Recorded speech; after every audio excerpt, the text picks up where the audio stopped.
November মাস এলেই যেন কেন বারাণসী যেতে ইচ্ছা করে। জানি না এই শহরটার সঙ্গে কী আছে, বাট নভেম্বর মাস যেন বারাণসীর জন্যই আমার বানানো।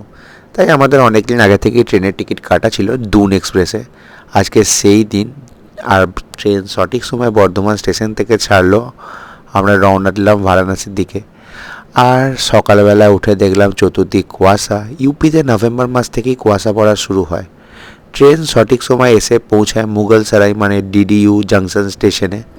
আর বারাণসী ঢোকার সময় এই ব্রিজটা যখন পেরোই খুব ভালো লাগে, তাই প্রতিবার আমি উইন্ডো সাইডেই বসি জাস্ট এই সিনটা দেখার জন্য। আর ট্রেন ঠিক সকাল 10:30টার সময় বারাণসী স্টেশনে আসে। আর এই এক্সাইটমেন্টে তো আমার সারা রাত ঘুমই হয়নি। আর সত্যি কথা বলতে ট্রেনে ঘুমটাও ঠিকঠাক হয় না। তো আস্তে আস্তে এবারে আমরা হোটেলের দিকে রওনা দেবো। চোখ মুখ দেখে তো বুঝতেই পারছেন যে কী অবস্থা, সারা রাত না ঘুমিয়েই আছি। আর হোটেলে গিয়ে একটু ভালো করে রেস্ট না নিলে আজকের দিনটা তো পুরো বেকারই যাবে। বারাণসী স্টেশনটাও যথেষ্ট সুন্দর করে সাজানো আর বেশ পরিষ্কার পরিচ্ছন্ন। তো হোটেলে এসে ফ্রেশ হয়ে আমরা এখন বেরিয়ে গেছি একটু ঘুরতে। লাঞ্চও সেরে নিয়েছি। আমরা এখন গোধুলিয়া চকের মার্কেটটা, যেটা সোজা গিয়ে দশাশ্বমেধ ঘাটে ওঠে, সেখানে একটু হাঁটছি। আর বাড়ির সবাই চলে গেল শাড়ি দেখতে, কারণ বারাণসী যতবার আসে মা ততবার শাড়ির দোকানে যায়। কারণ বারাণসীতে তো বেনারসি এবং আরও শাড়ি বিখ্যাত, বাট আমি এগুলো থেকে বোর হচ্ছিলাম, তাই চলে এসেছি দশাশ্বমেধ ঘাটে গঙ্গার ধারে, যেটা আমার সব থেকে ফেভারিট জায়গা। আর এখানে এসে দেখি যে প্রতিবারের মতো নৌকা চলাচল করছে আর অনেক লোক। আর এই সেই জায়গা যেখানে সন্ধ্যাবেলা গঙ্গা আরতিটা হয় দশাশ্বমেধ ঘাটে।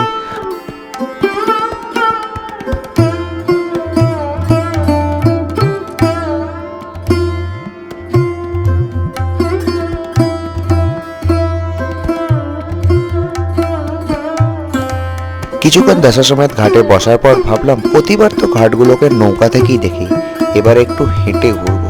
তাই দশাশ্বমেধ ঘাট থেকে বাঁ দিকে সোজা হেঁটে কাশী বিশ্বনাথ করিডোরের দিকে যেতে লাগলাম। মাঝে অনেক ঘাট পড়লো, সেগুলো দেখলাম, বেশ ভালো লাগলো। তো ফাইনালি আমি চলে এসেছি কাশী বিশ্বনাথ করিডোরের সামনে। আর এই জায়গাটা তো খুবই সুন্দর লাগছে, আগে এত সুন্দর লাগতো না, নতুন করিডোর হওয়ার পর খুব ভালো লাগছে। আর আমার পিছনে রয়েছে মণিকর্ণিকা ঘাট। আর যারা জানেন না মণিকর্ণিকা ঘাটের ব্যাপারে, এই ভিডিওটাতে থাকুন, আমি বলবো মণিকর্ণিকা ঘাটের সব কিছু। আর এই মণিকর্ণিকা ঘাট যেখানে মানা যায় যেখানে সতীর গান পড়েছিল। আর এই মণিকর্ণিকা ঘাটের চিতার আগুন কোনোদিনও আজ পর্যন্ত থামেনি। আর এটা হলো কাশী বিশ্বনাথের সেই নতুন করিডোর। আর এত সুন্দর লাগছে জায়গাটা। আগেরবার যখন এসেছিলাম আন্ডার কনস্ট্রাকশন ছিল, বাট এবারে এসে দেখছি পুরো কনস্ট্রাকশন হয়ে গেছে। আর এত সুন্দর বানিয়েছে যে কি বলবো। ভেতরে এই গঙ্গার পাড়টা তো অপূর্ব লাগছে। এখানে বসে থাকলে তো সারা দিন কেটে যায়। ঠিক আমার সাথেও সেটাই হলো। বসে থাকতে থাকতে যে কখন সন্ধে হয়ে গেল বুঝতেই পারলাম না।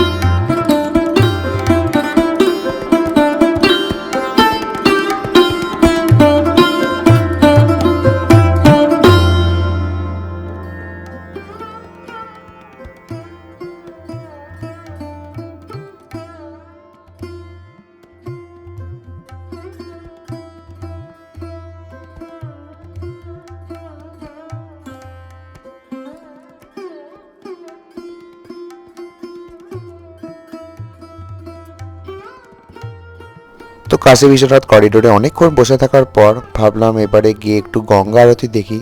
আর ঠিক সন্ধ্যে 6:30 থেকে গঙ্গা আরতি শুরু হয়। আরতির আগে গঙ্গা পুজো হয়। তো আরতি শুরু হতে তো 7টা বেজেই যায়। তো আমি আস্তে আস্তে দশাশ্বমেধ ঘাটের দিকে রওনা দিই। আর সন্ধ্যেবেলায় ঘাটগুলোতে লাইট জ্বলে, মনে হয় যেন কোনো একটা অন্য জায়গায় চলে এসেছি, এত ভালো লাগে। আর প্রথমবার এই ঘাট দিয়ে হাঁটছি, তো খুবই ভালো লাগছে। ঘাটগুলোতে একসঙ্গে দেখে যেন একটা আলাদা অনুভূতি। তো দশাশ্বমেধ ঘাটে এসে দেখি বীভৎস ভিড় হয়ে গেছে। আরতি প্রায়, গঙ্গা পুজো শুরু হয়ে গেছে। আমি যা হোক করে একটা জায়গা ম্যানেজ করে দাঁড়িয়েছি, বাট তাও একটু দূর থেকেই দেখতে হচ্ছে এবারে আরতিটা। তো ফাইনালি এবারে আরতির প্রিপারেশন শুরু হচ্ছে।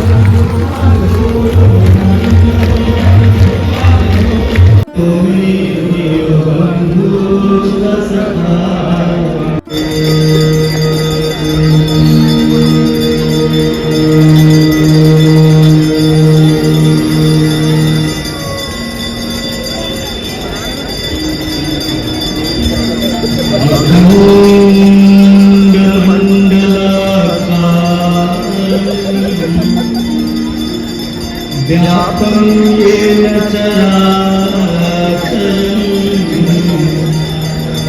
तत्पदं दर्शितं येन तस्मै श्रीगुरवे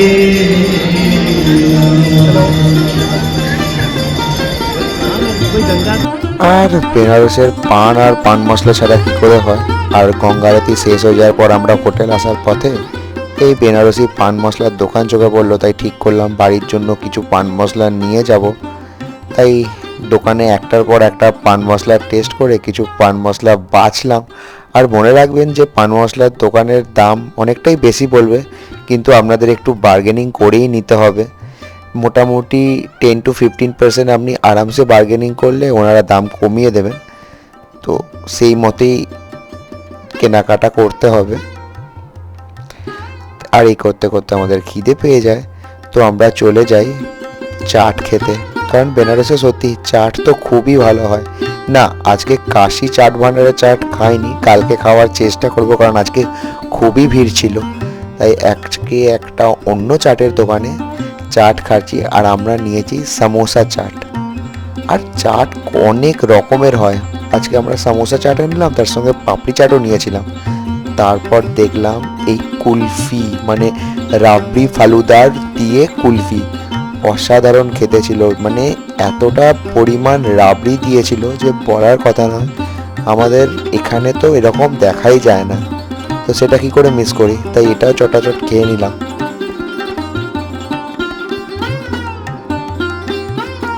আজকে আমাদের হচ্ছে বারাণসীতে ডে 2। তাই সকালে উঠেই আমরা যাচ্ছি কাশী বিশ্বনাথ মন্দিরে পুজো দিতে। কাশী বিশ্বনাথ মন্দিরের গেট পর্যন্ত তো গাড়ি যায় না, রিক্সা যায়, বাট আমরা হেঁটেই যাচ্ছি, কারণ সকাল সকাল হাঁটতে বেশ ভালোই লাগে। আর এবারে শুনলাম টিকিট সিস্টেম করেছে, মানে পার হেড 300 করে লাগে এখন কাশী বিশ্বনাথ মন্দিরে এন্ট্রি নিতে। তাহলে ভালো করে দর্শন হয়। আর সঙ্গে ওনারা একটা পুরোহিতও দেন, যিনি আপনাদের ভালো করে গিয়ে দর্শন করিয়ে দেবেন এবং পুজো দেওয়ার ব্যবস্থা করিয়ে দেবেন। বাট পুজোটা আপনাদের আলাদা করেই কিনতে হবে। তো আমরা টিকিট নিয়ে সোজা এগিয়ে যাচ্ছি মন্দিরের দিকে। আর একটা দোকানে আমরা জুতো নিজেদের রেখে সেখান থেকে পুজোর ডালি নিয়ে সোজা চলে যাব কাশী বিশ্বনাথ মন্দিরের দিকে।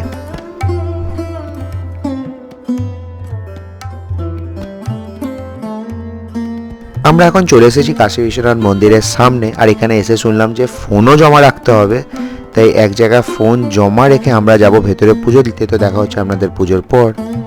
আমাদের পুজো দেওয়া হয়ে গেছে, আর আমরা এখন দাঁড়িয়ে আছি সেই নতুন করিডোরটা, যেটা খুবই সুন্দর লাগছে দেখতে। মন্দির থেকে বেরিয়েই চোখে পড়লো মালাইও।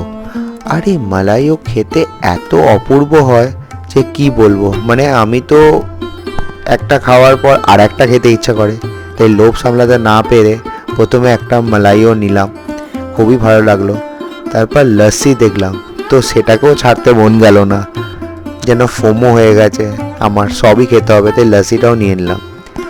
আর বারাণসী গেলেই প্রতিবার কিছু না কিছু নিয়ে আসি বাড়ির জন্য, যেটা আমার পুরো জার্নিটা মনে করে যখনই ওই জিনিসটা দেখি। তাই এবারে নিয়েছিলাম এই ছোট কাশী বিশ্বনাথ মন্দিরটা, যেটা আমার ঘরে সাজিয়ে রাখবো ঠিক করলাম। তারপর আমরা চলে এসেছি দশাসমেত ঘাটের পাশেই মানসিংয়ের প্যালেস। আর এই মানসিংয়ের প্যালেসটা এখন আর্কিওলজিক্যাল সার্ভে অফ ইন্ডিয়ার আন্ডারে মিউজিয়াম হয়ে গেছে। তাও ভাবলাম একবার ঘুরে দেখা যাক।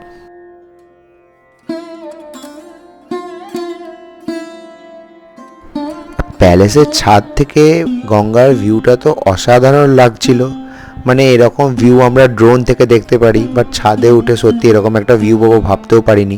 সত্যি বলতে গেলে আর হাঁটার ক্ষমতা নেই, তাই রিক্সা করেই যাচ্ছি আমরা হোটেলে ফেরত। আর এখানকার রিক্সাগুলো কিছুটা এরকম, আর বিকালবেলায় আমরা চলে এসেছি সেই কাশি চাট ভান্ডার। হ্যাঁ, এই চাট ভান্ডার মানে এই চাটের দোকানটাই গেছিল অনন্ত আম্বানির বিয়েতে, আর নীতা আম্বানিও বারাণসী এসে এই চাটের দোকানে চাট খেয়েছিল। আর সত্যি বলতে গেলে আগের বার এসে এই চাটের দোকানে এত ভিড় দেখিনি, বাট আম্বানির বিয়েতে যাওয়ার পর যেন এই দোকানটা একটু বেশি হাইপে চলে গেছে। আর এত ভিড় মানে লিটারেলি লাইন দিয়ে দাঁড়িয়ে চাট খেতে হয়। আমরাও ফাইনালি লাইন দিয়ে দাঁড়িয়ে পেলাম আমাদের সেই টমাটার চাট। আর সত্যি বলতে গেলে টমাটার চাটটা খেতে খুবই সুন্দর আর এখানকার ফেমাস। তারপর মা আবার চলে গেল একটা শাড়ির দোকানে শাড়ি দেখতে। আর আমার এটা একদমই পছন্দ না, কারণ এটা আমার টপিক না, আমি খুব বোর হই। তাই আমি আবার চলে গেছিলাম দশাশ্বমেধ ঘাটে। আর আজকে ছিল ছট পূজা, তাই দশাশ্বমেধ ঘাটে তো বীভৎস ভিড় ছিল। আর এটা আমাদের বারাণসীর লাস্ট ডে ছিল, তাই বোট রাইডটাও করতে হতো। তো আমরা কিছু বোটওয়ালাদের সঙ্গে নেগোসিয়েশন করি, মানে আজকে তো 2500 থেকে 3000 বলছিল একটা প্রাইভেট বোটের জন্য।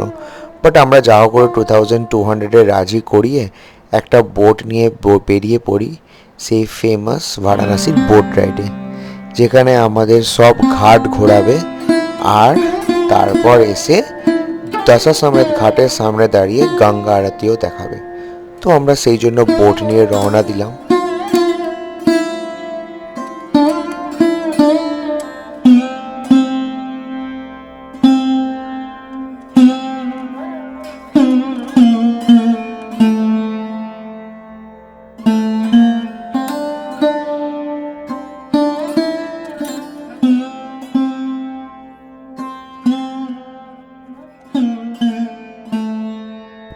আর যখন ঘাটগুলো ঘুরি তখন যিনি বোটে আছেন তিনি সব বলেন যে কোন ঘাটের কি হিস্ট্রি আছে, মানে কোন ঘাটে অ্যাকচুয়ালি কি হয়েছিল, সব ভালো করে বুঝিয়ে ওনারা বলেন।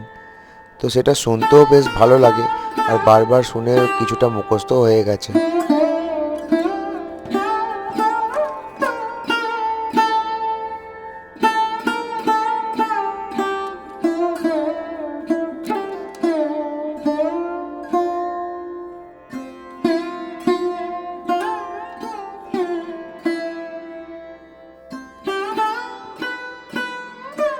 আর এটা হলো রাজা হরিশ্চন্দ্র ঘাট। আপনারা হয়তো অনেকেই জানবেন যে রাজা হরিশ্চন্দ্র নিজের সব রাজত্ব দান করে এখানে এসে মরা পোড়াতেন।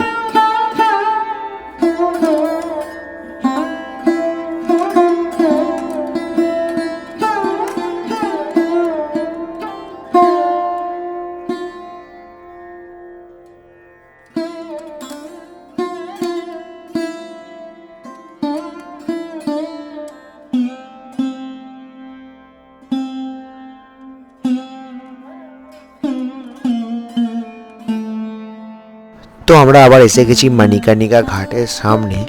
আর মণিকর্ণিকা ঘাটে যখন ডেড বডি দাহ করা হয় তখন কোনো স্মেল ছাড়ে না, মানে জেনারেলি ডেড বডি দাহ করলে একটা স্মেল ছাড়ে, বাট মণিকর্ণিকা ঘাটে যখন ডেড বডি দাহ করা হয় তখন কোনো স্মেল ছাড়ে না। হয়তো এটা ঠাকুরেরই কোনো একটা লীলা। আর সত্যি বলতে গেলে ঠাকুর হয়তো সত্যিই মানে কাশিতে রয়েছেন, আর তার প্রমাণ হয়তো এইভাবেই আমরা পেয়ে থাকি। কারণ কাশির স্পিরিচুয়াল এনার্জি একটা আলাদা লেভেলে থাকে, যিনি জানেন তিনি বারবার কাশি আসেন।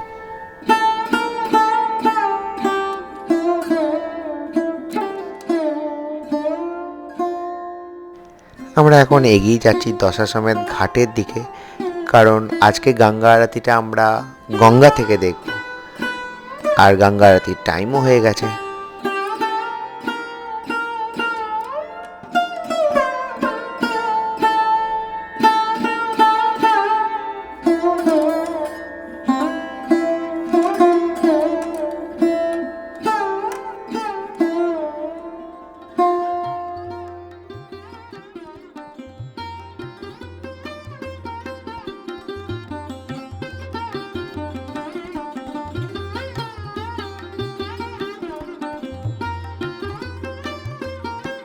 আমাদের একটু আসতে দেরি হয়ে গেল, তাই একটু ভিড় হয়ে গেছে।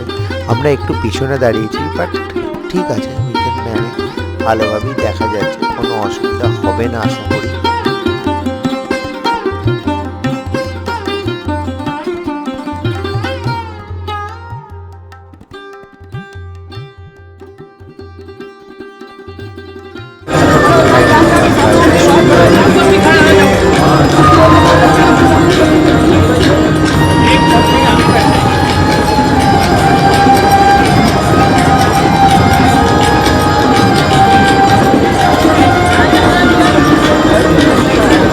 গঙ্গা আরতি শেষ হয়ে যাওয়ার পর মা আবার চলে এসেছে একটা শাড়ির দোকানে, কারণ এখনো কিছু শপিং করা বাকি ছিল।